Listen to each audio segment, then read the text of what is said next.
Bonjour à vous.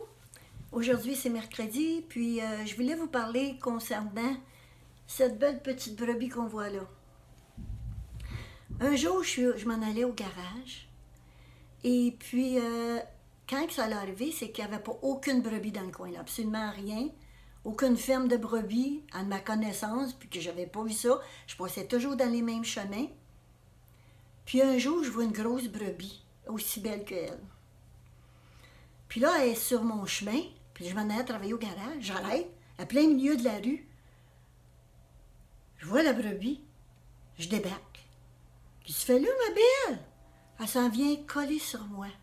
La tête dans les airs comme ça, puis elle criait « Bé, bé ». Puis elle était grosse, là. Là, j'ai dit « Tu viens d'où, toi? » Là, je regarde à droite, je regarde à gauche. Qu'est-ce qui se passe? Il n'y a pas de brebis ici, il n'y a pas de ferme de brebis ici. Qu'est-ce qui se passe? Là, savez-vous ce que je fais? J'aime les brebis. J'ai pris les deux pattes, j'ai mis dans l'auto, j'ouvre la porte en arrière, je mets ces deux pattes. Puis elle était grosse, j'essayais de la lever pour l'embarquer dans l'auto. Mais ça ne marchera pas, elle était trop grosse. Tout ce qu'elle pouvait dire, c'était « bé ». Alors là, je vois arriver un camion s'en venir. « Madame, madame! » Quoi? « C'est à moi la brebis. » Fait que là, moi, je débarque. J'ai dit « C'est à toi. » Là, il a reculé, puis tout ça. J'ai dit « C'est à toi la brebis? » J'ai pas de brebis ici. J'ai dit « Où est-ce qu'elle est, ta ferme? » Il dit « Là-bas, là-bas, on la voit pas. » J'ai dit « C'est nouveau, ça, ici. On voit pas ça, Granby. » Il dit « Oui, mais il dit « C'est à moi, madame. » Ben, pas de problème, monsieur. Prenez votre brebis, ça me fait plaisir. Il la prend, puis il l'amène dans son camion, puis il s'en va. Alors, moi, je m'en vais au garage, tranquillement, pas vite. Tout d'un coup, je sens la présence de Dieu dans l'auto. Mais je me mets à pleurer, puis je pleurais. Je n'étais pas capable de m'arrêter. Non. Là, je m'en vais, puis je dis au Seigneur, « Seigneur, pourquoi je pleure comme ça? Pourquoi, Seigneur, que j'ai vu cette belle brebis-là? » Puis là, je m'en vais au garage, puis je parle avec le Seigneur à m'en allant. Rendu au garage, normalement, tu ne sais pas ce qui va arriver. Incroyable. Incroyable. Une grosse brebis devant mon auto dans la rue, en m'en allant. Puis là, j'y compte l'histoire. Puis je ne sais pas pourquoi j'arrête pas de pleurer depuis ce temps-là. Puis je pleurais, puis je pleurais. J'en parle, puis je pleure encore. Puis là, je m'en vais dans mon office. Puis je dis au Saint-Esprit, « Saint-Esprit, pourquoi que tu as mis une brebis comme ça devant moi? » Puis je débarque l'auto, parce qu'elle vient se coller sur moi. Puis elle, là, puis elle me regarde, puis elle crie « bé, bé ». Puis je la regarde avec amour, Seigneur. Puis là, le Seigneur m'a montré que j'avais de la compassion pour l'homme, femme, tous ces enfants qui appartiennent.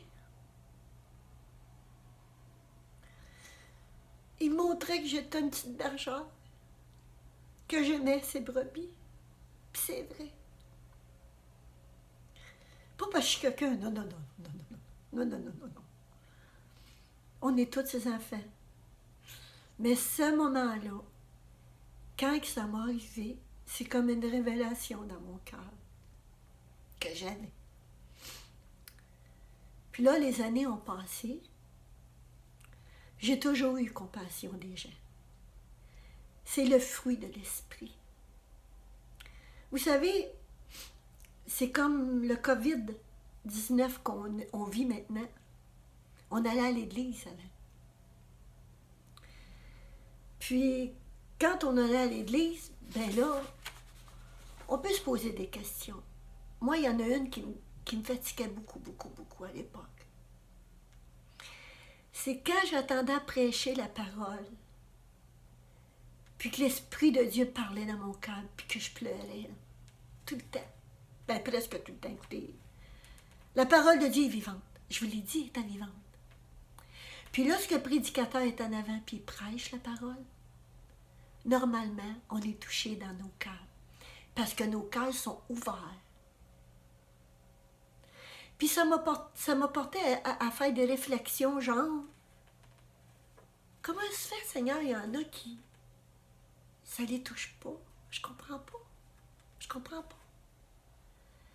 Ta parole, elle est véritable et vie.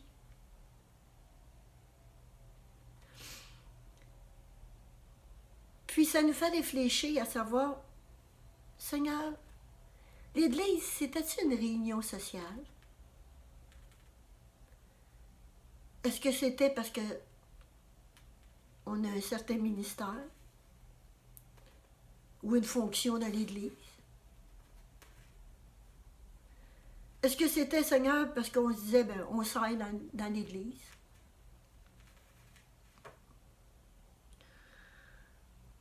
Mais aujourd'hui, on peut dire, Jésus, merci.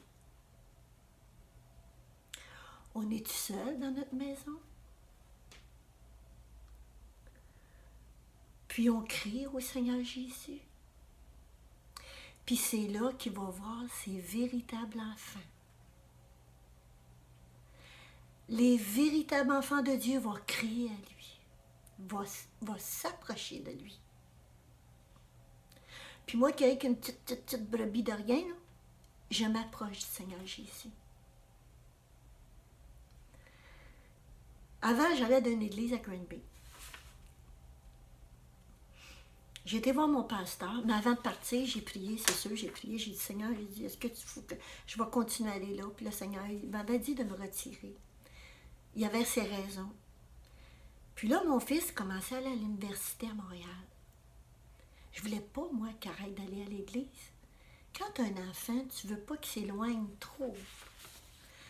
Puis, il est en amour avec une jeune femme. Puis là, il est à Montréal, à l'université. J'ai prié, j'ai dit, Seigneur, où tu veux nous envoyer? Où tu veux qu'on aille? Je vais aller selon ton dessein, pas le mien, le tien. Puis là, mon frère m'appelle. Il dit, Cosette, il dit, sais-tu, tu connais-tu l'église à Longueuil? Non, je connais pas l'église à Longueuil. Moi, je suis la plus jeune de la famille. Mais ma soeur, elle allait souvent dans Montréal, elle a connu les pasteurs, pasteur Sigouin, puis elle a tout connu ces pasteurs-là. Mais moi, j'étais trop jeune. Puis là, ben, j'ai connu Mme Sigouin, ça c'est sûr. Et puis, ce qui arrive, c'est que David, là j'ai appelé David, j'ai dit, David, imagine-toi donc qu'il y a une église à Longueuil, ça te tente-tu de venir voir ça? Il dit, comment? Il dit, je vais prendre le métro, viens me chercher. On va le chercher. On attend la prédication. C'était le pasteur Claude Hout. J'ai pas peur de le dire parce que c'est un bon pasteur. Puis, quand on était là, mon fils, j'ai dit à David après l'assemblée, puis à sa copine, parce qu'il n'était pas marié, j'ai dit à mon fils, est-ce que ça te tente de revenir ici? David, il dit, ah oui, ah oui, ah oui. Puis sa copine a dit, elle dit, ça va être notre église. Parce qu'elle avait déjà venu à Granby. Elle dit, ça va être notre église. Puis en plus, on est proches parce qu'eux étaient à Montréal. À partir de là, on était là pendant 15 ans, à l'église de Belleville. Et puis, ce matin, j'ai entendu une prédication qui a touché mon cœur. Mais je pense que les prédications touchaient toujours mon cœur. Il faut être sensible à la parole de Dieu. Il faut être sensible à tout ce qui se passe dans les lieux célestes. Il faut être sensible à l'Esprit de Dieu. Parce que quand on devient plus sensible puis tu es à l'Assemblée, il y a un problème. Il y en a un problème. C'est-tu parce que je suis habituée?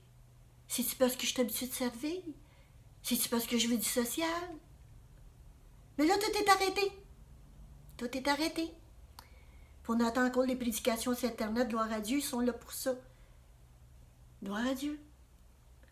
Puis vous savez, à l'âge de 20 ans, mon premier livre que j'ai lu dans ma vie, c'est La vision de David Wilkerson. Puis David Wilkerson, il était, en guillemets, mon modèle. Comme que je parle anglais, ben j'allais attendre les prédications américaines. Puis c'est un homme de modèle, selon le cœur de Dieu. C'est un homme qui avait miséricorde à ses enfants, aux enfants de Dieu. C'est un homme humble qui aimait Dieu de tout son cœur. Aujourd'hui, il est avec le Seigneur. Mais ce que je veux en venir, c'est que aujourd'hui, on est seul. Puis à l'époque, lorsque j'ai parti de l'église là-bas, le pasteur, il dit, je vais te donner une lettre de recommandation, que je ne m'ai jamais servi d'ailleurs. Je n'allais pas à l'autre église pour que les gens me connaissent. J'allais à l'église parce que je voulais aller entendre la parole. Et puis, comme que j'avais fait beaucoup de ministères en chant, un peu partout, j'étais là me reposer. Dans ma tête, je m'en allais me reposer. Pas pendant 15 ans, mais je veux dire au début. Là. Puis, je servais le Seigneur, comme le pasteur peut dire. Des fois, c'est à l'extérieur, des fois, c'est à l'intérieur. Puis moi, c'était à l'extérieur. Dans toutes les histoires que je vous conte maintenant. Puis la lettre de recommandation que mon pasteur de Granby voulait me donner, que j'ai trouvé très jolie d'ailleurs, je l'ai lu, puis c'était beau, là, mais je l'ai simplement gardée, puis je ne sais pas où elle est, elle est à quelque part dans la maison, je ne sais pas où. Mais là, ce qui arrive, c'est que la lettre de recommandation, là, la vraie lettre de recommandation, c'est toute personne que j'ai rencontrée. C'est eux ma lettre de recommandation. Parce que la lettre de recommandation, comme 2 Corinthiens 3, 1 à 2, il parle, c'est que c'est les gens qui est dans nos cœurs, qui est la lettre de recommandation. C'est eux. Devant Dieu, la recommandation, c'est lui qui la donne, en réalité. Parce que c'est lui, avec son onction, qui fait qu'on touche le cœur des gens par son esprit, à travers nous. Parce que nous, on n'est rien. C'est lui qui est tout. Puis si je fais des vidéos, c'est surtout pas pour me montrer. J'ai pas besoin de ça pas toute ma vie, là. À l'âge que je suis rendue, même quand j'étais jeune, c'était pas nécessaire. Puis quand je chantais, encore moins. Parce que quand on est au service de Dieu, comme je fais là, c'est qui va en rendre compte si je dis n'importe quoi? C'est moi, devant Dieu. Alors j'aime compter mes histoires pour vous parler. J'aime compter mes histoires parce que c'est des faits vivants. C'est l'Évangile sur 2 pattes qui est parti puis qui est arrivé des choses. Dont une en particulier, ça fait pas tellement longtemps, l'année passée. J'étais avec une de mes amies. Puis mon ami, ben là, je vois un grand monsieur, un grand gaillard, là, assez grand, là, 6 pieds, quelque chose, certain. Là. Puis assez, un bon monsieur. Puis là, je m'en vais avec mon ami, puis le Saint-Esprit me dit, va y parler. Là, je dis à mon ami, je vais aller parler au monsieur qui est là. Elle dit, voyons donc. Elle dit, ben non. Elle dit, tu vois bien, elle dit qu'on voyait, il était en train de fouiller dans les poubelles. Fait que le Seigneur me dit ça. Elle dit, ben non, elle dit, t'es pas pour y aller. Elle dit, hey, c'est dangereux pour toi, regarde, là. Elle dit, puis comme qu'on s'en allait, c'était comme d'une sorte de rebelle, là, comme on dit. Elle dit, ben non. Ben, regarde, j'ai dit, j'y vais quand même. J'ai dit, regarde, va-t'en là-bas, toi, puis prie pour moi. C'est tout ce que tu peux faire. Elle part, elle s'en va. Puis elle me regardait tout le temps, puis elle se tournait de bord, puis elle avait peur que elle m'avait fait, j'y parle. Mais là, dans mon cœur, moi, c'est une compassion. Une compassion. Puis là, je m'en vais le voir, puis j'ai dit, excuse-moi, est-ce que je peux te parler? Il dit, oui, madame. Je vois que tu fouilles dans la poubelle, est-ce que tu as faim? Il dit, avez-vous de l'argent, madame? Il dit, j'ai besoin de 2 piastres. 2 $. Pour manger. Là, dans ma tête, ça va vite, 2 piastres pour manger, c'est pas bien gros. Là, je dis, quel est ton nom? Il me dit son nom. Hey, j'ai dit, sais-tu quoi? C'est le Seigneur Jésus, le Saint-Esprit de Dieu, le Père, le Fils, le Saint-Esprit, qui m'a dit de venir te parler. Puis il parle pas, puis il m'écoute. Sais-tu, j'ai à cœur de prier pour toi. J'ai dit, veux-tu? J'ai dit, on va prier ensemble. Moi, madame, je suis pas capable de prier. J'ai dit, pourquoi tu n'es pas capable de prier? Parce qu'il dit, les démons, ils l'entendent. Puis il dit, je peux pas. Ah! Mais j'ai dit, moi, j'ai pas peur des démons. J'ai mon Jésus-Christ dans mon cœur. Et j'appuie tout par celui qui me fortifie, dit sa parole. Et puis, tu vas voir que c'est pas un problème du tout. Moi, je vais prier. Est-ce que tu veux que je prie? Oui, madame. Alors, j'ai commencé à prier. Puis là, j'ai prié pour lui. J'ai parlé du plan du salut. Qu'est-ce que je vous parle souvent? Donner sa vie à Jésus. Pour ses péchés volontaires et involontaires. J'ai prié avec lui. Puis j'ai pas peur des esprits à pantoute. Parce que quand le Saint-Esprit te guide, rien et ni personne va venir à travers son chemin. Alors, au nom de Jésus, j'ai prié pour lui. Puis là, j'ai dit où aller à Green Bay. Quelle église aller. J'ai demandé s'il la connaissait. Il savait où qu'elle était. Ben, j'ai dit, garde. J'ai dit dimanche matin, j'ai dit, ça tente-tu d'y aller? Il dit, oui, madame. J'ai dit, si tu veux, je peux aller te chercher. Non, madame, il dit, je sais où que c'est. Bon, OK. Là, j'ai dit, tu vas y aller? Il dit oui. Mais avant de partir, là, j'ai dit, tu voulais 2 $? Il dit, oui, madame, pour manger. Je parle pas, là. Je sors qu'est-ce que j'avais à donner, puis ainsi de suite. Là, plus que 2 piastres, on entend, là, regarde. Dans ma tête, tu peux pas manger pour 2 piastres, c'est possible, là. Fait que là, si lui, il me prend dans ses bras, il me fait un petit câlin. Très poliment, on s'entend? Avec l'amour de Jésus. Puis il m'a fait une petite accolade doucement comme ça.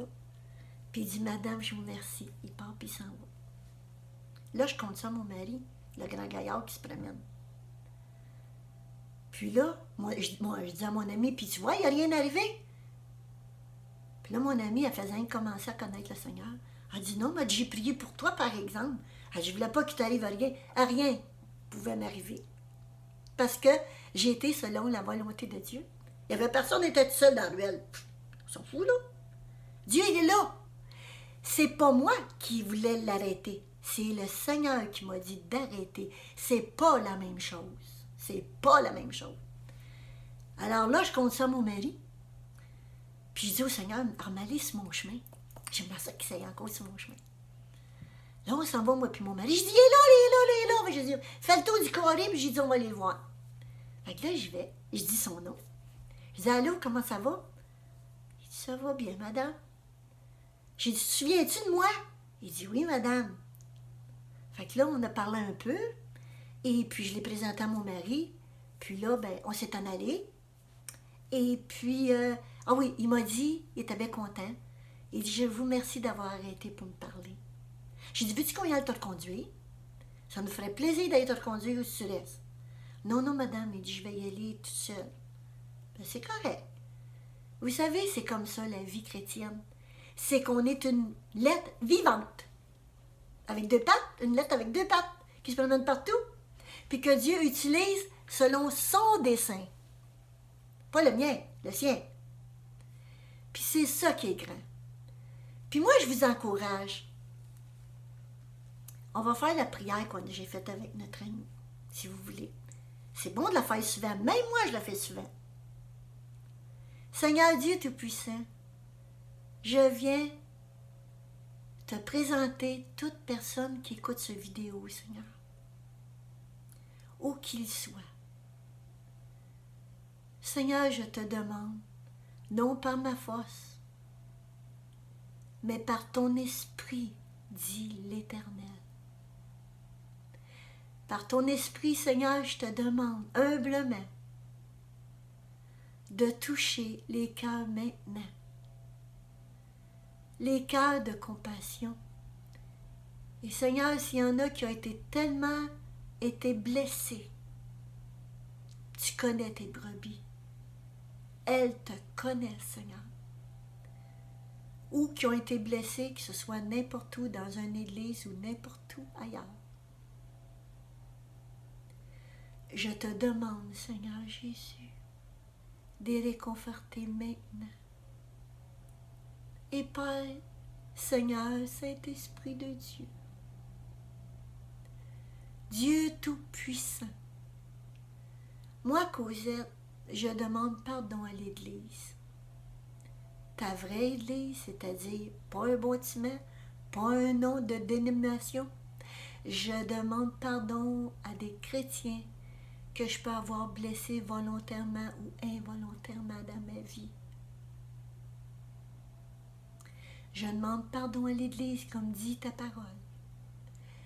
Je dois m'humilier, Seigneur, publiquement, parce que si j'ai blessé quelqu'un, je veux que ma prière j'y aille jusqu'à ton trône de grâce. Je veux te servir de tout mon cœur, Seigneur. Et je demande que ton Esprit Saint, que ta miséricorde, Jésus, aille toucher les cœurs, Jésus, maintenant. Les réconforter, Seigneur, les guérir. Parce que c'est tes enfants, Jésus. Les approcher, Seigneur, de toi, parce que ta parole dit que tu es à la porte et tu frappes. Si quelqu'un ouvre, je souperai avec lui et lui avec moi. Je te remercie, Seigneur, pour chaque personne qui a été meurtrie, soit dans son ministère, soit dans sa vie de mariage, soit, Seigneur Dieu Tout-Puissant, par la maladie, Jésus. Tout concourt au bien de celui qui t'aime, dit ta parole. Alors, Seigneur, je viens maintenant, que ton Esprit Saint touche les cœurs maintenant.